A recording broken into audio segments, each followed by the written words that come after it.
The Canon EOS R6 has landed on our table and I took it for a short spin. First, it looked awesome.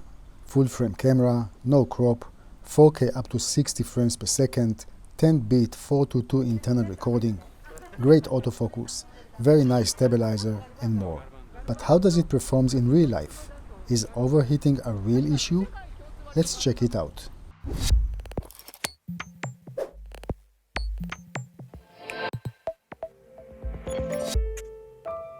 Hi guys, I'm Johnny from Cinema 5D and today on my table is the new Canon R6. I've seen a lot of happy Canon ambassadors raving about the camera, the picture quality, the video picture quality and how easy it is to use it. So of course I wanted to be happy too and I wanted to try the camera. So I've been working with it for the last 2 days, shooting like a mini documentary. And yeah, originally I thought that I'm gonna come back and tell you about the very nice autofocus and the very useful IBIS, maybe about, finally a 4K up to 60p, full frame, no crop, 10-bit 422 camera. I thought I'm gonna talk about all those wonderful features. But in reality, I came back with a bit of a different experience and I will elaborate a little bit later, but first, let's see the footage I took. Let's watch.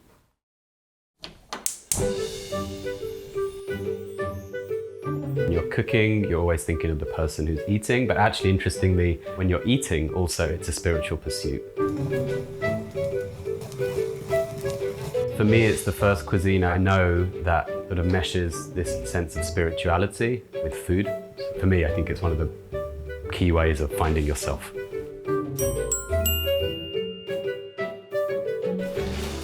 I've been in Japan now for, I think this is coming up to my 10th year. Came as a student to study Japanese. My day job is working in healthcare, but I also, what's kept me here is the food, Shojin ryori, which is the food that comes out of the Zen temples in Japan, so Buddhist cuisine. Understanding Zen Buddhism, and really trying to embrace that and understanding, for me, the food. It's about being one with myself, like getting back into who I am, using food as the tool for that. And for me, it's food that allows me to do that. I don't think I want to necessarily be a chef or own a restaurant necessarily. Food has had such an important part in these sort of ancient cultures and how important food was as medicine. And I think we've lost that. And it's not about sort of gastronomy and like taste. I think it's something a lot deeper.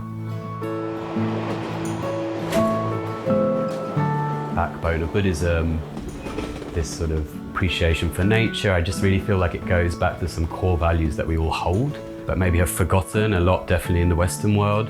And there's something here that really, the priorities are very different. And I think that's what just gelled with me, just realizing, okay, everything around you is an expression of yourself. So my teacher, my Shojin sensei, her name is Mari Fuji. So I was in the UK and I was doing Japanese vegan and I started getting into sort of temple food. And I went to a talk and somebody was talking about this Shojin cuisine. And so after the talk, I just went up to her and said, you have to introduce me to somebody in Japan who can teach me. And she suggested Mari sensei. And that was like 7 years ago now.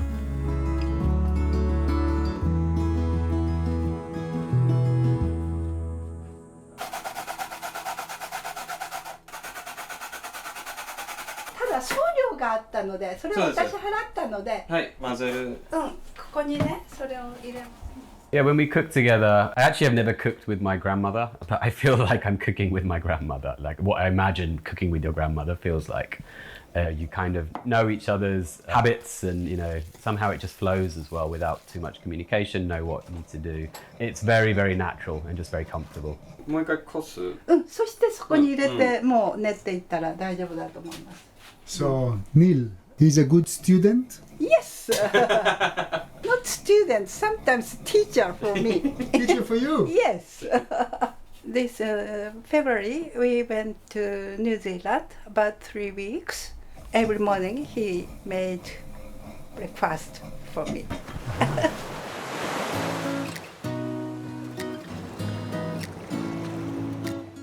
So my sensei's story, she was married to a very famous Zen monk and he was the head of kitchens in the Zen temple, so Tenzo. Through that, they got requests that people would say, teach us the food, and this cooking school happened, and this is about 30 years ago, and I think they were very ahead of their time. And then he passed away, and she's just continued that tradition. But I think for me, Sensei, she imbibes certain values that I want to imbibe. So one of her policies is never to say no. So she says yes to everything. You never say no. 相手の意見と違う時も、Never to put a negative spin on what people are saying. So if you don't agree with something, say, okay, I understand that's your opinion. Or also, never to push that something I'm saying is right. それと自分 If somebody invites you or there's an opportunity, しない。 just say yes, because you never know what will come out of that. What will be your advice for long, healthy life? 多すぎないことね。 Not to eat too much. それとスマイルね。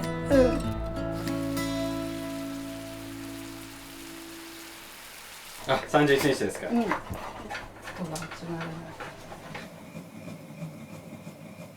Cooking, it's that moment of nothingness.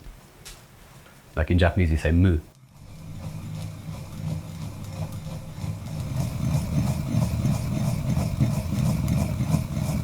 Basically lose sense of who you are, where you are, and how long you've been doing it.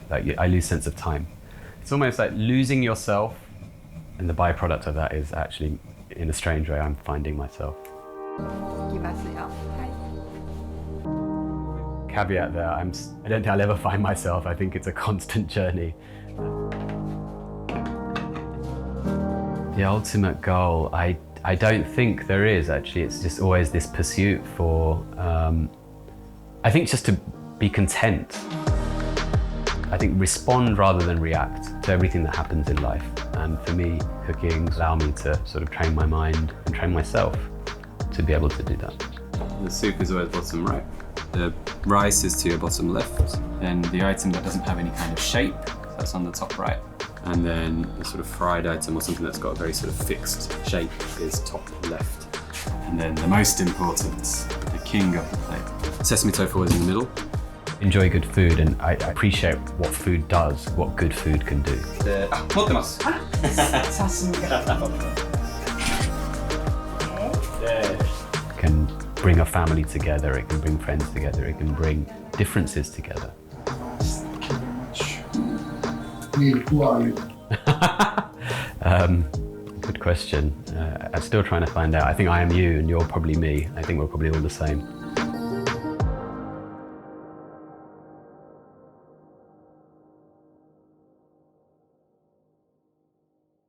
Okay guys, so first of all, thank you very much for watching, and I actually want to apologize to Neil and to Marie-san, the guys that we just saw, for not being able to capture a lot of the beautiful moments that we had together. We were shooting for 2.5 days, and in so many times I was literally stuck without being able to press the record button. Yeah, Canon was very clear about the shortcomings in terms of camera being overheating and the amount of time that it will take until it can record again. But you know, when you see this on paper and when you experience it in the field, it's completely different things. And I have to say, from one hand, I have a lot of respect for the people who are working really, really hard to bring useful tools to professionals like us to work with. On the other hand, I'm not quite sure that the Canon R6 is ready for prime time. The camera will overheat badly, and the camera will stop recording, and the thing is that you don't know how long it will take until you can actually start again to film. So imagine you're on a set, imagine you're filming. It doesn't matter if you're vlogging, doing documentary, doing a bit of a higher end production, doesn't matter what. At the end of the day, you will feel stuck.